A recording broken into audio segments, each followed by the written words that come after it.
Bon, on se retrouve là aujourd'hui pour une petite réunion parce que voilà, il y a les manifestations qui ont lieu en France, qui ont lieu y compris partout dans le monde. La question, c'est de savoir comment on va bien pouvoir en discuter autour de nous et comment nous-mêmes on comprend ce qui se passe, non seulement en Palestine et en Israël depuis une semaine, mais un peu revenir sur tout ce qui s'est passé depuis en fait le début de ce fameux conflit israélo-palestinien qui semble durer depuis des dizaines d'années, en fait, depuis la fondation de l'État d'Israël. Parce que ce qui fait qu'il y a des manifestations en France et dans le monde aujourd'hui, c'est qu'en fait, il y a une nouvelle séquence de violente répression qui a débuté en fait le week-end 7, 8, 9 mai pour réprimer la mobilisation montante à Jérusalem-Est contre l'expulsion programmée de plusieurs familles dans le quartier où se trouvent en fait les Arabes israéliens de Sheikh Jarrah.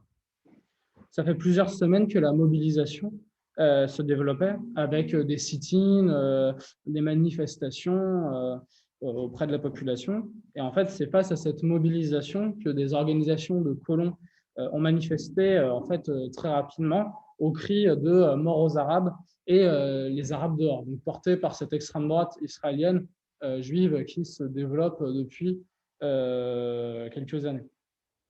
Plus globalement, ces événements voilà, dans ce quartier, ils se situent dans un temps qui est plus long, celui de la politique de colonisation de Jérusalem-Est par les autorités israéliennes. Il y a plus de 220 000 colons qui se sont installés depuis 1967, avec un étouffement du développement urbain palestinien, par exemple des permis de construire qui sont délivrés au compte-gouttes et des politiques d'expulsion et de destruction de maisons. Il y a plus de 120 000 personnes, soit un tiers de la population palestinienne de Jérusalem, qui sont considérés comme vivant dans des constructions dites illégales.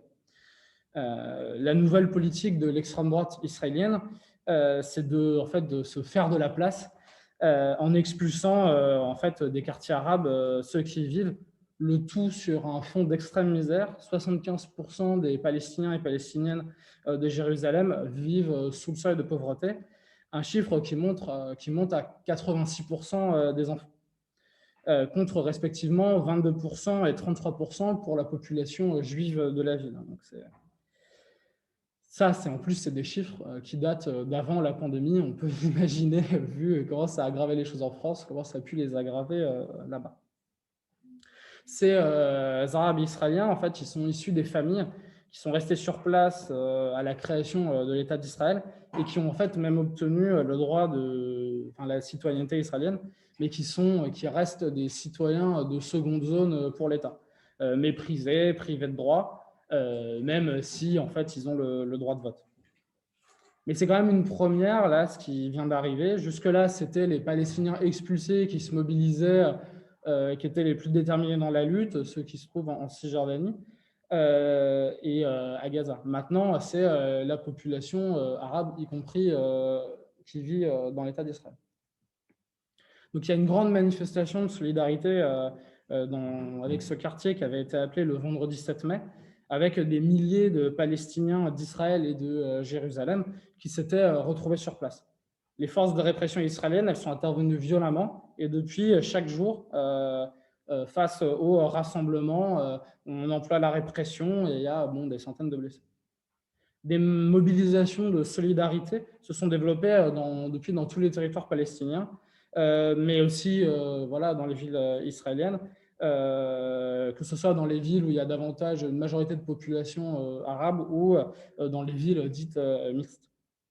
La violente intervention du 10 mai sur l'esplanade des mosquées, où il y a eu quand même près de 500 blessés, a contribué à amplifier ces mobilisations de soutien.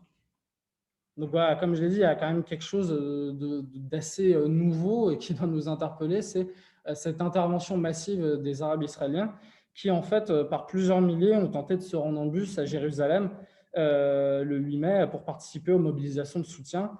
Refoulés par la police, ils en sont allés jusqu'à bloquer l'autoroute Tel Aviv-Jérusalem, créant des embouteillages monstres. Des manifestations et des émeutes ont ensuite eu lieu dans plusieurs villes, et, que ce soit palestiniennes ou mixtes. À Gaza, en fait, donc on voit qu'il y a eu des tirs de roquettes. En fait, ils ont commencé après le début de cette mobilisation initiée par le Hamas. donc un groupe d'extrême droite religieux qui essaye un peu de disputer la direction du mouvement nationaliste au Fatah et aux autorités, notamment à Abbas. En fait, le Hamas il avait menacé Israël de représailles si les forces de répression ne se retiraient pas de l'esplanade des mosquées à 18h, ce qui n'a pas été le cas. Plusieurs milliers de roquettes ont donc été tirées depuis, la plupart interceptées par le système de défense, donc le dôme de fer, mais évidemment pas toutes.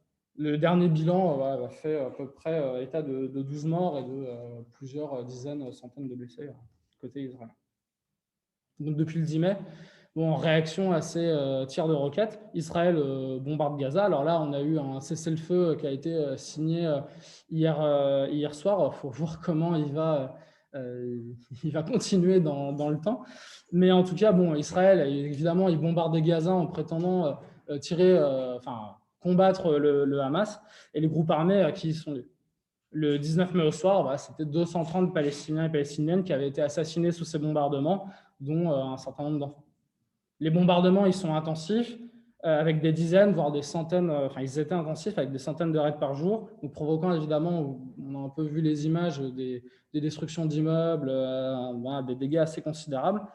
Et pour un peu souligner l'ampleur des dégâts et l'inquiétude de la population, il y a une tradition, on va dire, de Gaza qui a ressurgi. En fait, les familles, elles échangent certains de leurs enfants, de sorte qu'en cas de bombardement sur le domicile familial, une partie de la famille survit. Donc voilà, les familles se retrouvent un peu éclatées au sein de la vie. Bon, à l'intérieur d'Israël, la situation aussi, elle s'est tendue. À ce moment-là, il y a des expéditions punitives qui ont été menées par des groupes de colons d'extrême droite et qui se sont succédés avec la multiplication des ratonnades qui suscitent indignation et colère bien légitime de la part de la population arabe israélienne. Certains d'entre eux se prenant à leur tour au commerce et aux habitations juives. Dans les villes mixtes, il y a eu une manifestation quasi quotidienne. En plus, il y a toute une grève, depuis plus d'une semaine, il y a toute une grève qui s'est lancée au sein de la population palestinienne, donc à partir du 18 mai, à l'initiative de collectifs de jeunes et qui a été largement repris par l'ensemble de la population. Alors non seulement au sein de la Palestine historique, mais aussi au sein de populations palestiniennes vivant en Syrie, au Liban, puisque bon, voilà, avec l'exode, il y a beaucoup de populations palestiniennes qui se retrouvent dans ces pays-là. Et ça fait quand même pas mal de temps qu'on n'avait pas vu un tel phénomène arriver. Dans le même temps, bon, il y a des groupes armés qui ont commencé à se réactiver en Cisjordanie, qu'on n'avait pas vu aussi depuis à peu près 10 ans. Mais c'est difficile, bon, avec les informations qu'on a, de mesurer l'ampleur du phénomène. Voilà, ce qu'il faut quand même un peu retenir, c'est que cette mobilisation, elle est profonde, alors que le contexte israélien, il était favorable à une surenchère militaire. Le pays connaît depuis quelques mois une situation de crise politique majeure. Il y a près de 4 élections législatives en moins d'un an. Netanyahou est fragilisé, il est face à des procédures judiciaires et il n'arrive pas à se former une majorité pour gouverner. Bon, du coup, c'est un peu compliqué. Et l'extrême droite religieuse et suprémaciste juive a obtenu des scores historiques lors des dernières élections et exerce une pression de plus en plus forte sur l'ensemble de la population. Netanyahou, il a donc tout intérêt à se poser en chef de guerre et en protecteur des colons, quitte à balancer toujours plus d'huile sur le feu. D'ailleurs, en étant soutenu plus ou moins passivement et de manière hypocrite par l'ensemble des Nations Unies qui reconnaissent le droit à la défense, tout en appelant à réduire un peu la colonisation, mais sans vraiment faire grand-chose. Côté palestinien, comme on l'a dit, la mobilisation, elle qui a commencé dans les quartiers de Jérusalem-Est, elle n'a pas du tout été initiée par les organisations qui disent être les dirigeants naturels et légitimes de la lutte palestinienne. Ce n'est pas le Fatah ou le Hamas qui a donné une expression en fait, à cette explosion de colère de la jeunesse. En fait, ils sont arrivés plutôt après. Et c'est dans ce sens-là qu'il faut un peu comprendre pourquoi le Hamas a commencé à tirer des roquettes. En fait, c'est pas seulement qu'ils veulent dire, regardez, on a des roquettes, c'est très sympa, on va réussir à faire plier Israël. C'est un peu une manière de se poser en dirigeant de la lutte, en disant, bon, bah, le seul moyen de renverser l'État d'Israël, vous vous rendez bien compte que ça va être en tirant des roquettes. Nous, on le fait, le Fatah ne le fait pas, l'autorité palestinienne ne le fait pas. Il faut donc vous ranger derrière nous. Bon, cette surenchère un peu démagogique militaire, elle fait surtout planer sur la population palestinienne le risque des bombes, puisque ça permet à l'extrême droite israélienne de dire, regardez, on se fait tirer dessus, tirons nous aussi. Voilà, là, on est un peu face à cette situation aujourd'hui. Donc, il y a eu un cessez-le-feu. Pour un peu voir quelles pourraient être les perspectives, il faut aussi se poser la question de comment on en est arrivé à ce conflit. Pourquoi est-ce qu'il a l'air de durer depuis aussi longtemps? Pourquoi est-ce qu'il a l'air d'être dans une impasse? Donc voilà, on va un peu essayer de revenir sur comment, en fait, l'État d'Israël, lors de sa formation, il a été amené petit à petit à mener une politique de plus en plus d'extrême droite et de colonisation. En fait, comment un peuple qui était opprimé en Europe et un peu partout dans le monde s'est retrouvé dans une position de geôlier et d'oppresseur de tout un autre peuple aujourd'hui. Donc, bon, on ne rappellera pas ici toutes les manifestations de l'antisémitisme qu'il y a eu en Europe, donc l'affaire Dreyfus, les pogroms en Europe centrale, en Russie, la Shoah qui a été perpétuée par les nazis avant et après la Seconde Guerre mondiale. En fait, face à cette oppression, il y a un courant politique qui s'est développé au sein de la population juive, donc le retour en Israël, était en fait porté depuis le début du XXe siècle par un certain nombre, notamment de mouvements religieux. Mais le grand exode vers la Palestine, il a véritablement lieu au lendemain de la Seconde Guerre mondiale, avec la création de l'État d'Israël en 1947. En effet, à la sortie de la guerre, des centaines de milliers de Juifs se retrouvent en fait sans patrie, sortis des camps suite aux déportations. Les puissances européennes en fait vont refuser de les accueillir, tout simplement. En fait, ils veulent pas trop les voir revenir. Et donc, ce soit en Europe, mais même les USA acceptent l'entrée que de 25 000 juifs européens sur leur territoire, alors qu'il y en a des centaines de milliers en fait, qui cherchent, y compris, qui n'ont pas forcément non plus très envie de rester en Europe. Vu ce qui s'est passé, on peut bien le comprendre. Et c'est dans cette situation qu'ils vont être des centaines de milliers à chercher à immigrer en Israël. Parmi ceux-ci, on va retrouver de nombreux sympathisants ou militants, pas seulement d'extrême droite ou sionistes, mais y compris de militants de gauche, d'extrême gauche, communistes et socialistes. Mais bon, c'est très rapidement l'extrême droite sioniste et religieuse qui va prendre la tête du mouvement et qui va organiser l'ensemble de cette population qui se retrouve en Palestine. D'ailleurs, ils vont aussi employer des moyens forts pour forcer la main de l'impérialisme britannique qui, à ce moment-là, en fait, s'appuie pas trop sur ces masses juives, mais plutôt en fait sur les chefs arabes pour garder sa domination dans la région et garder des petits bouts d'empires coloniaux. En fait, les groupes armés sionistes, ils vont pratiquer une politique de coup de force donc, contre l'administration britannique en Palestine et de terreur contre les populations arabes en les chassant directement de leur terre. Dans le même temps, les États-Unis vont appuyer de tout leur poids pour la formation de l'État d'Israël, qui devait comprendre à ce moment-là 57% des terres palestiniennes, alors même que la moitié de la population, plus de la moitié de la population qui vivait sur ces terres était palestinienne. Avant même la ratification du traité de l'ONU, l'État d'Israël il est proclamé par les plus importants groupes armés sionistes présents sur place. Et en fait, il y a une grande partie des arabes de la région, donc je ne vais pas faire la liste, mais Égypte, Jordanie, Liban, Syrie, qui vont déclarer la guerre. Donc très rapidement, l'armée nouvellement créée par cet État israélien va prendre le dessus et va continuer cette politique de non seulement repousser les armées qui les ont attaquées, mais repousser les populations avec et les retirer de leur terre. Des centaines, et donc ils vont aller y compris plus loin dans la formation de leur nouvel État que ce qui était prévu auparavant par l'ONU. L'État palestinien, d'ailleurs, qui avait sur le papier qui était censé exister, il ne va jamais vraiment voir le jour, puisque, y compris des États arabes environnants, vont annexer tout simplement des parties de la Palestine.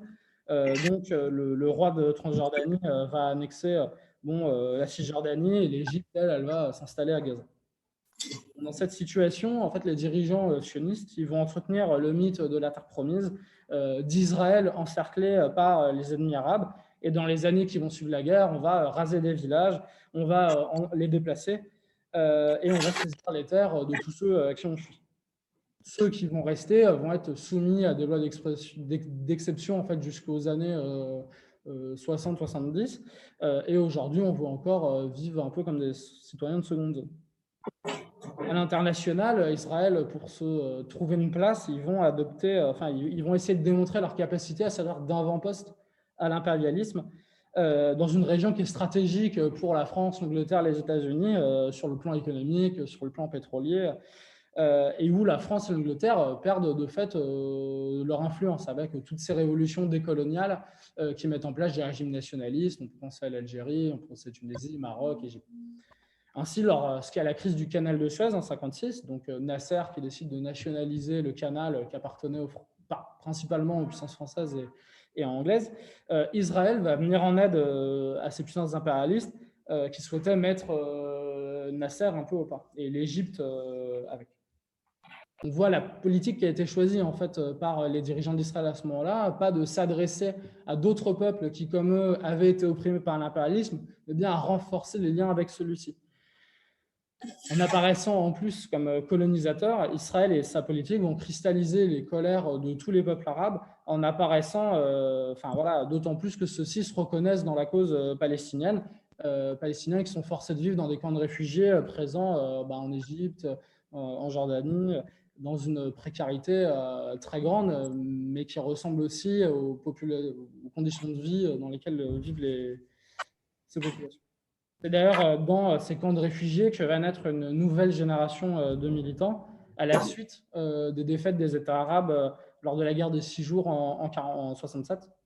En fait, à ce moment-là, il y a quand même une révélation qui se fait dans l'esprit de nombreux de tous ces jeunes qui vivent dans les camps, c'est que en fait, la solution, le retour en Palestine ne viendra pas des puissances armées arabes, puisqu'ils se font battre en près de 6 jours de guerre. Alors donc ils se disent qu'ils vont devoir un peu le faire eux-mêmes, et des organisations nationalistes palestiniennes vont commencer un peu à naître dans ces camps, à s'armer, à s'organiser.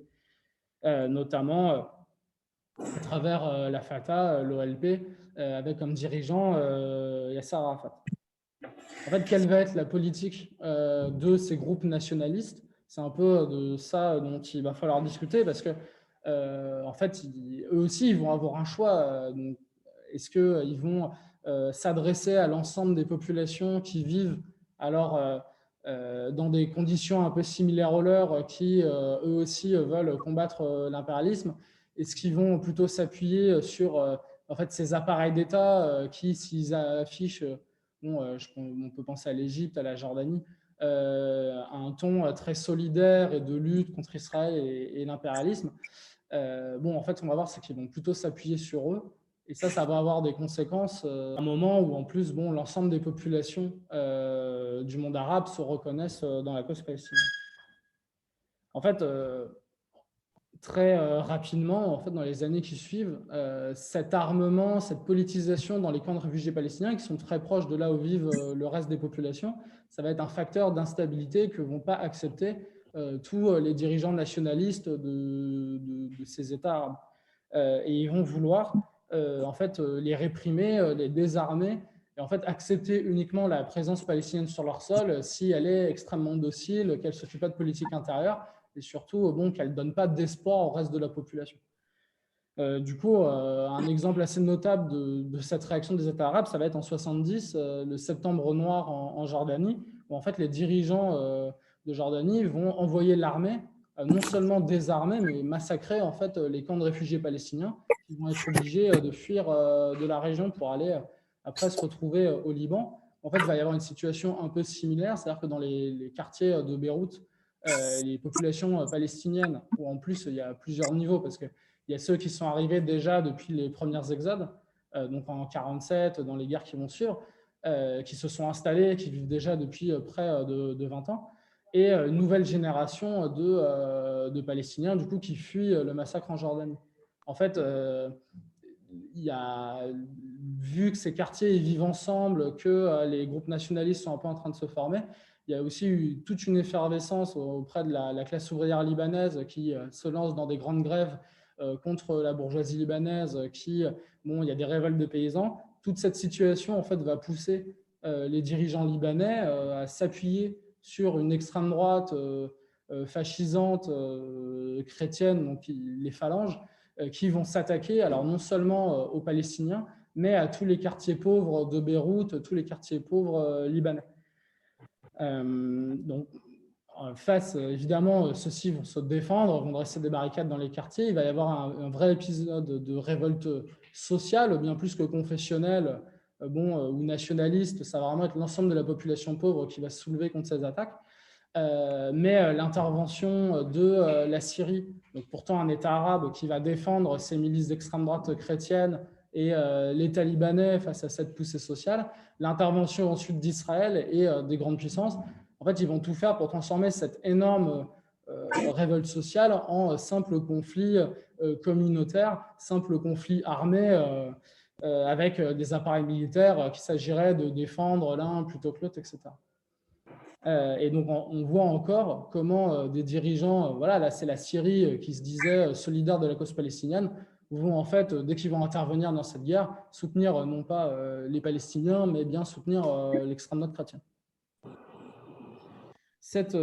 Bon, ça va avoir un point un peu fort, puisque, y compris quand cette guerre, elle se transforme en simple guerre confessionnelle, qui va d'ailleurs, bon, ça va avoir des incidents. Si on voit ce que c'est le Liban aujourd'hui, c'est un appareil d'État qui est uniquement construit de manière communautaire. L'intervention d'Israël sous couvert de l'ONU, ça va avoir des conséquences un peu... Enfin, l'OLP va se retrouver un peu seul et va être obligé d'être désarmé et de quitter à nouveau le Liban.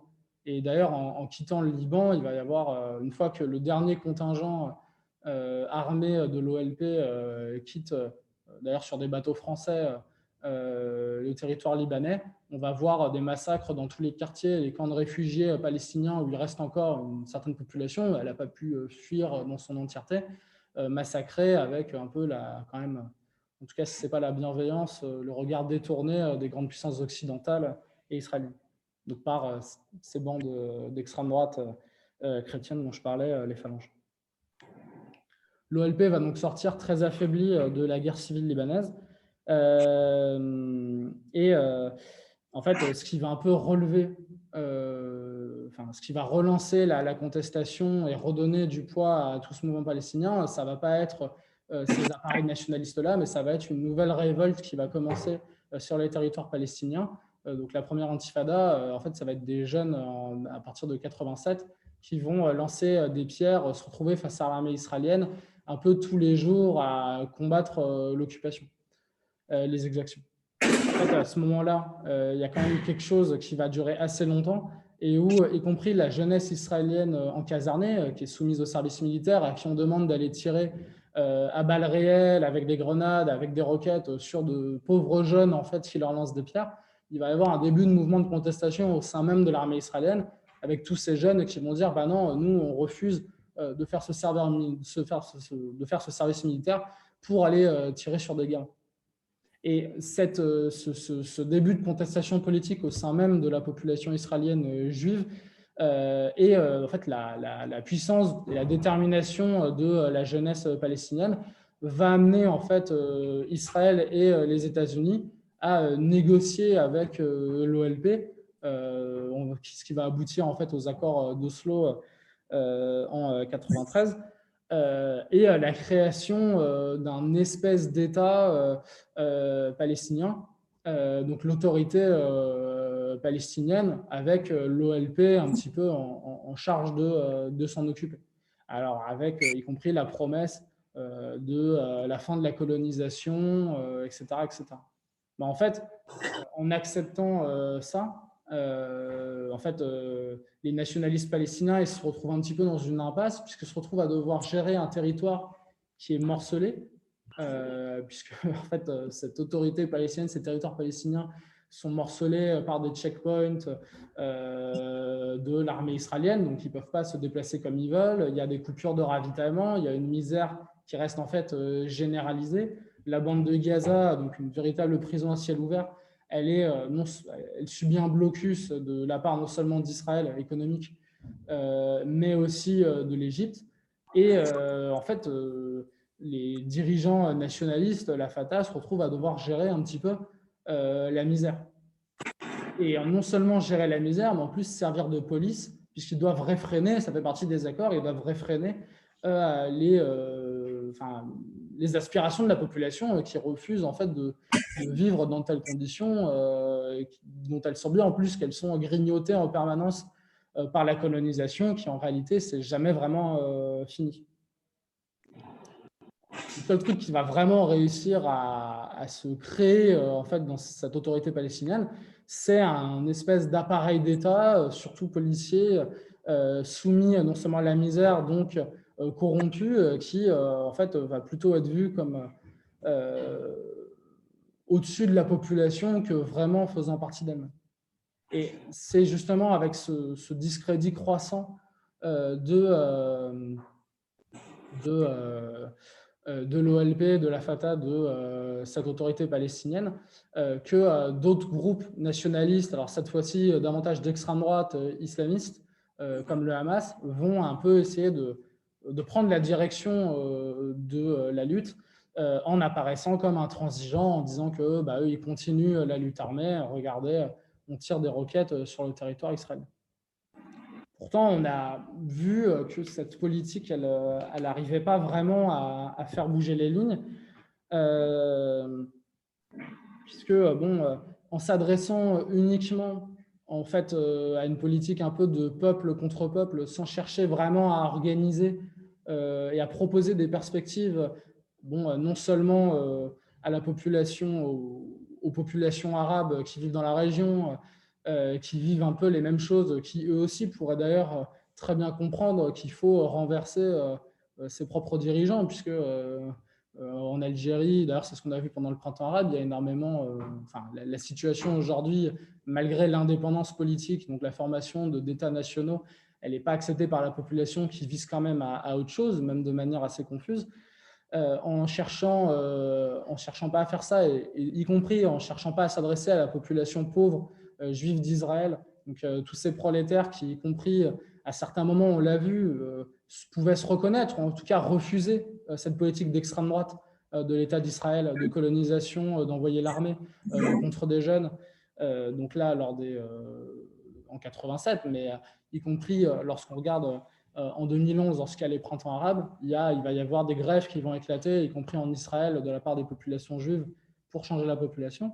En fait, la question qu'il faut un peu se poser, c'est quelle pourrait être une politique qui permettrait de s'adresser à toute cette population qui, en fait, n'a pas envie non plus de vivre dans un régime qui lui offre en réalité que des lois religieuses, que un régime militaire, le sentiment d'être assiégé de toutes parts.